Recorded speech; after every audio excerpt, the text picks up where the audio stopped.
Assalamualaikum warahmatullahi wabarakatuh.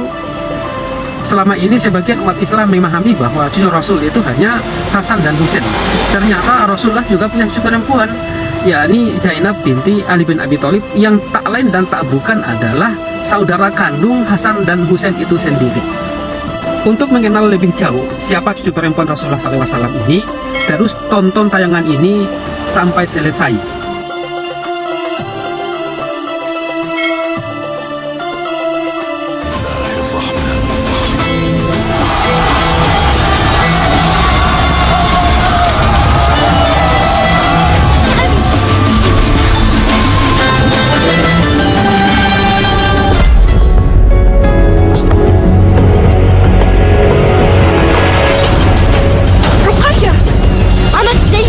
Zainab radhiyallahu anha, nama yang begitu lekat di lingkungan keluarga Rasulullah Sallallahu Alaihi Wasallam. Di tengah kepasrahannya kepada Allah Subhanahu Wa Taala, ia bangkit untuk melindungi keluarga Rasulullah Sallallahu Alaihi Wasallam yang tersisa.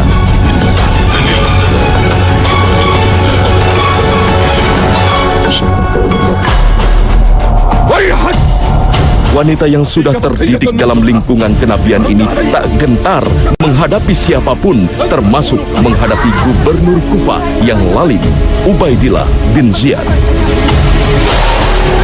Inilah pribadi yang sudah matang ditempa oleh zaman.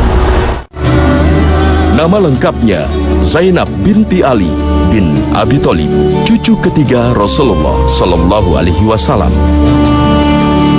Lahir di Madinah pada tahun 8 Hijriah dari pasangan mulia Ali bin Abi Thalib dan putri tercinta Rasulullah Sallallahu Alaihi Wasallam, Fatimah Az-Zahra radhiyallahu anha. Kelahiran yang disambut sukacita oleh Rasulullah Sallallahu Alaihi Wasallam sekaligus menjadi pelipur lara atas meninggalnya putri tercintanya Zainab binti Muhammad. Tampaknya ada keinginan besar dari sang ibu, Fatimah radhiyallahu anha, untuk menamai putrinya dengan nama saudarinya yang baru meninggal di tahun yang sama dengan kelahiran Zainab. Itu sebabnya Zainab binti Ali disebut Zainab Al-Kubro atau Yang Agung.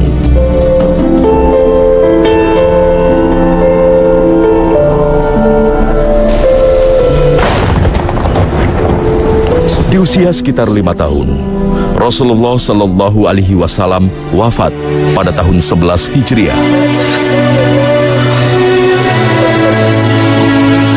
Rasulullah iman. Rasulullah iman.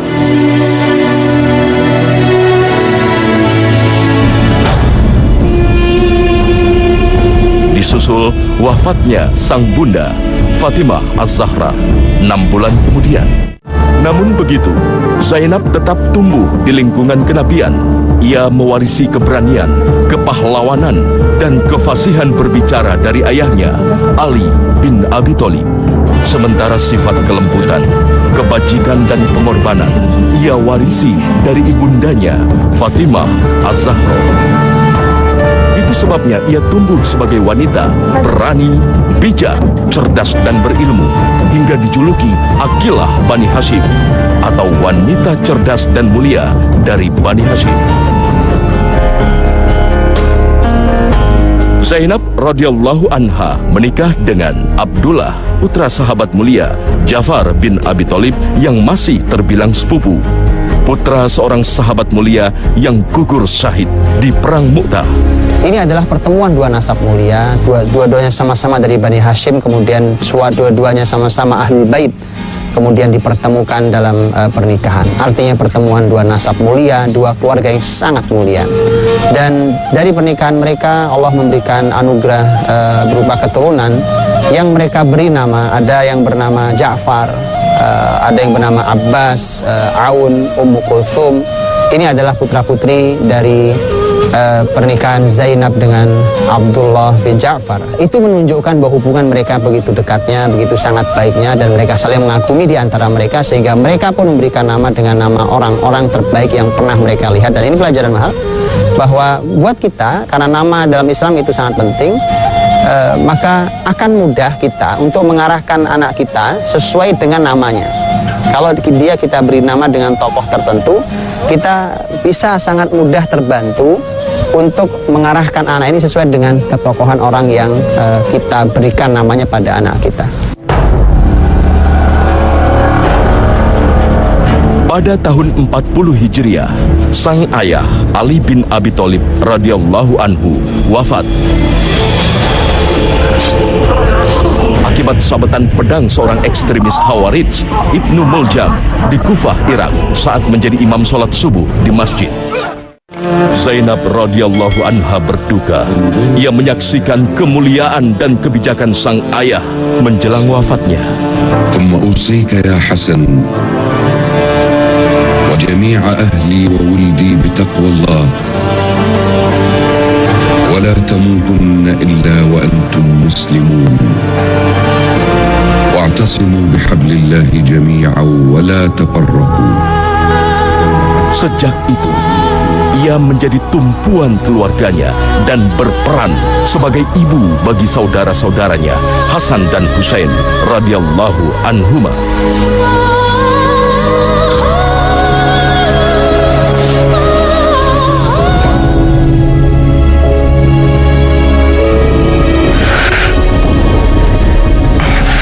Zainab.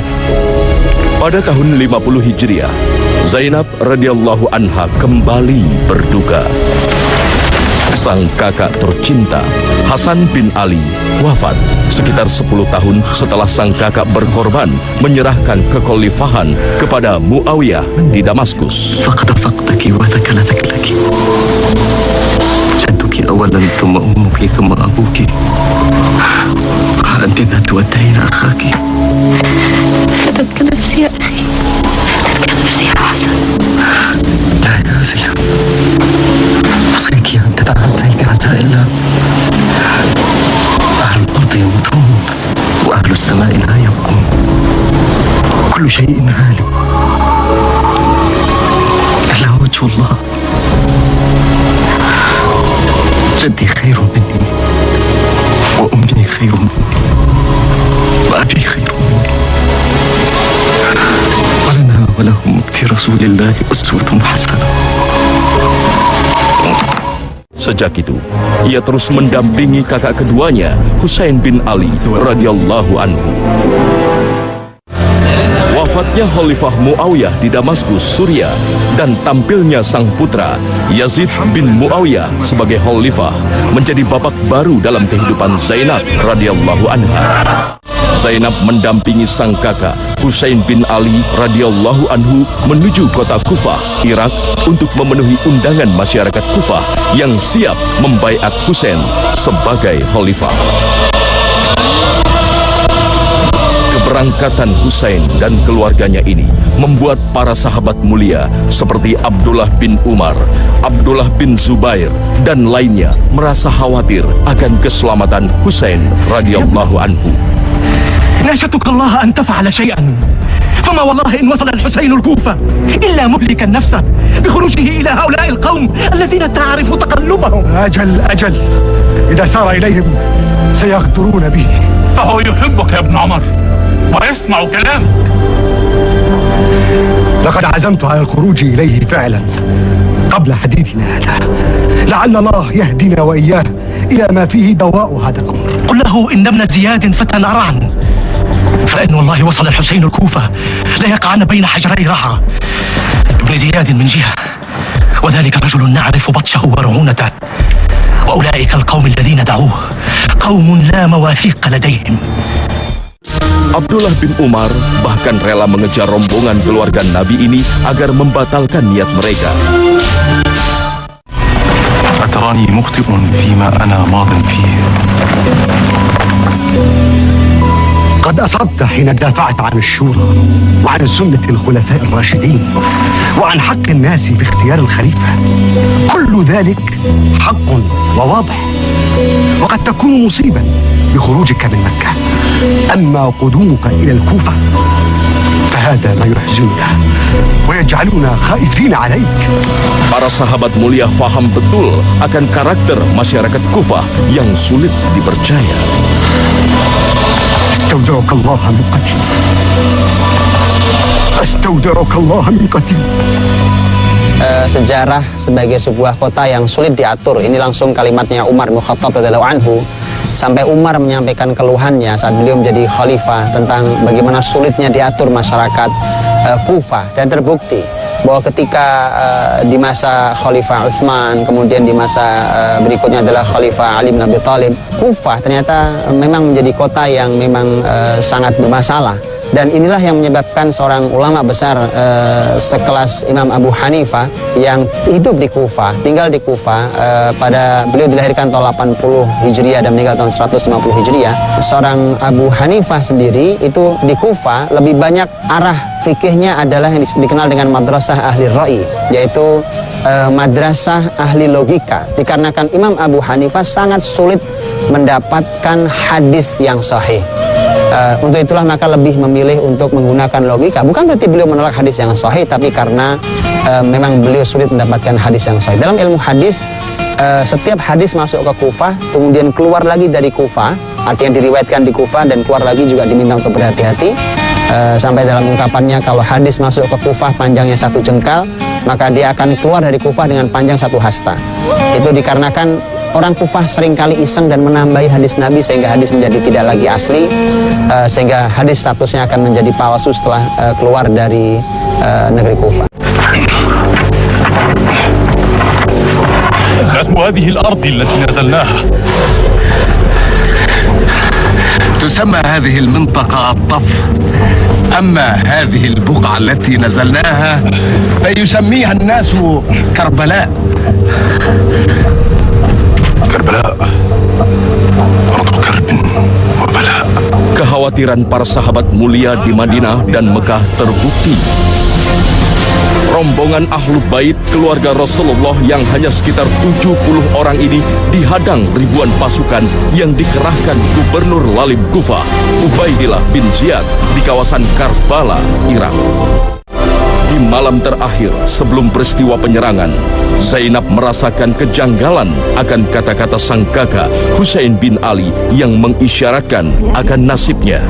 Malam hari itu, malam pengepungan itu, Husain sempat berkata kepada Zainab bahwa, wahai Zainab, aku melihat Rasulullah Muhammad SAW, artinya tentu ini adalah kakek mereka. Maka kemudian Husain berkata bahwa dan kemudian Rasul mengatakan, pergilah ke kami. Maka disitulah kemudian Zainab langsung sedih dan tahu bahwa bisa jadi ini adalah merupakan isyarat hari terakhirnya dia bertemu dengan Husain. Dan betul saja bahwa esok harinya, hari pengepungan esok harinya adalah meninggalnya seorang Husain radhiyallahu anhu di Karbala dengan keadaan yang sangat menyedihkan. فليخرج إلينا الحسين، نريد الحسين بن علي، فليخرج.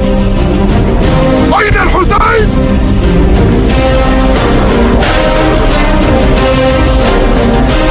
بسم الله الرحمن الرحيم.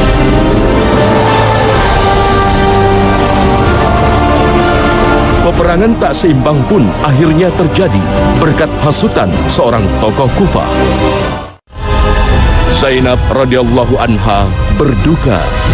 Selain 2 putranya terbunuh, sang kakak gugur syahid dalam kondisi menyedihkan. Saat itulah Zainab melewati jasadnya Husain dalam keadaan yang sangat menyedihkan, meninggal dalam keadaan menyedihkan. Kemudian dia berteriak, berkata, ya Muhammad, memanggil Rasulullah Muhammad SAW, kakeknya. Ya Rasulullah, ya Muhammad, ya Muhammad. Lihat bagaimana Husain cucumu di padang pasir seperti ini, kemudian meninggal dalam keadaan yang sangat menyedihkan dengan badan yang terpotong dan seterusnya. Cucu Rasulullah Sallallahu Alaihi Wasallam ini tak ingin tenggelam dalam kesedihan, apalagi kini ia menjadi tumpuan sisa keluarga Rasulullah Sallallahu Alaihi Wasallam. Ia dan keluarga yang tersisa kemudian dibawa ke Gubernur Kufah yang lalim.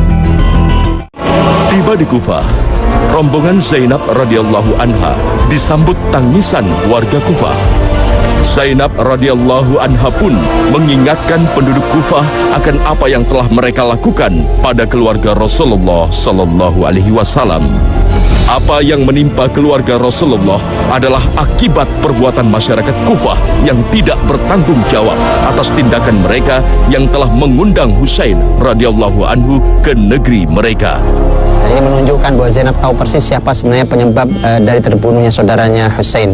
Zainab berkata, "Untuk apa kalian menangis, wahai ahli Kufah? Kalian adalah masyarakat hina, masyarakat rendah. Mengapa kalian menangis ini? Bahkan kalian ingin mencuci ini selama-lamanya pun tidak akan pernah bisa kalian lakukan. Bagaimana kalian bisa mencucikan diri atau membersihkan sementara kalian telah membunuh keturunan Rasulullah Sallallahu Alaihi Wasallam?" Disinilah Zainab radhiyallahu anha tampil sebagai penyelamat. Ia berjuang keras untuk menyelamatkan sisa keluarganya di hadapan penguasa lalim, sekalipun harus ditebus dengan nyawanya sendiri. ويحك أفيك بقية من جرأة لترد علي؟ شمر اضرب عنقه.